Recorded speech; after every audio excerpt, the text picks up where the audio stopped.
धाराशिव किचनमध्ये आपल्या सर्वांचं स्वागत आहे। आज मी बनवणार आहे ओल्या नारळाची बर्फी। चला तर मग रेसिपीला सुरुवात करूया।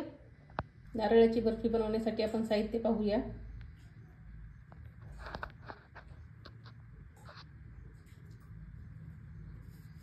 काजू बदामाचे काप घेतलेले आहेत, विलायची पावडर, एक नारळ सोलून घेतलेला आहे बारीक फोडी करून, साखर घेतलेली आहे 1 वाटी आणि थोडंसं तूप घेतलेलं आहे। आता हा नारळ मी मिक्सर मधून बारीक करणार आहे। 1 वाटी नारळ मी बारीक करून घेतलेला आहे मिक्सरवर। थोडंसं तूप टाकून घेणार आहे मी, थोडंसं टाकायचं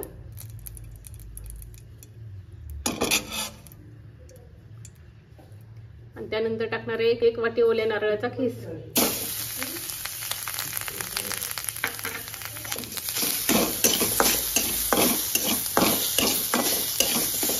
छान सगळं सुकून घ्यायचं आहे नारळ आपल्याला।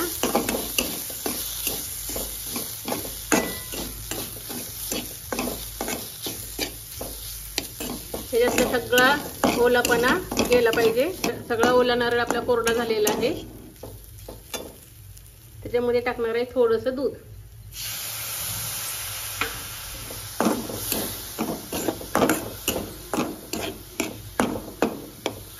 आता टाकणार आहे काजू बदामाचे तुकडे बारीक करून घेतलेले आहेत।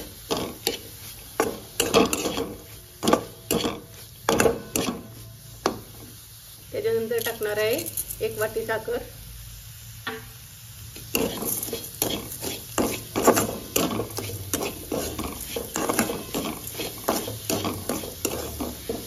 साखर विरघळेपर्यंत चांगलं मिक्स करून घ्यायचं आहे।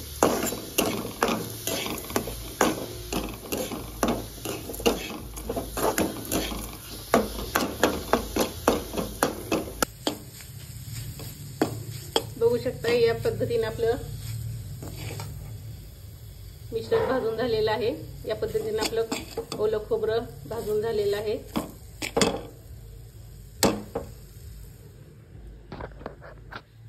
आता एका ताटाला मी तूप लावून घेणार आहे।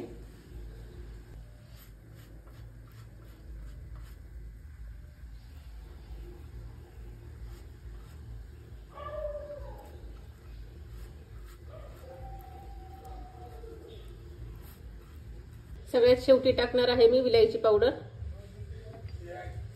चांगलं मिक्स करून घेणार आहे।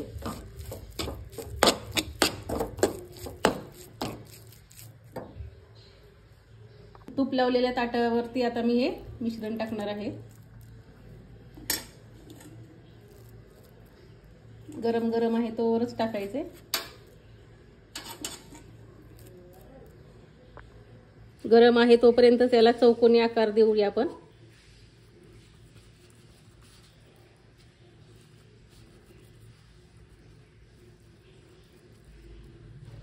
तुम्ही बघू शकता या पद्धतीने मी आपली नारळाची बर्फी बनवली आहे। आता 1-2 मिनिटांनी आपण ह्याला कट करून घेऊया। 2 मिनिटं झालेली आहेत। आता मी ह्याच्या वड्या पाडून घेत आहे।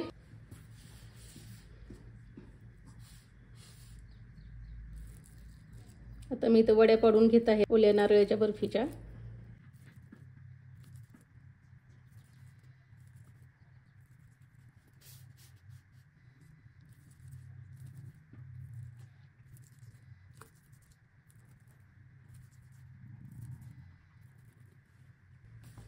या पद्धतीने मी वड्या पाडून घेतलेल्या आहेत।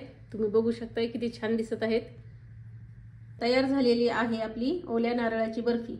रेसिपी आवडल्यास चॅनलला लाईक आणि सबस्क्राईब करायला विसरू नका।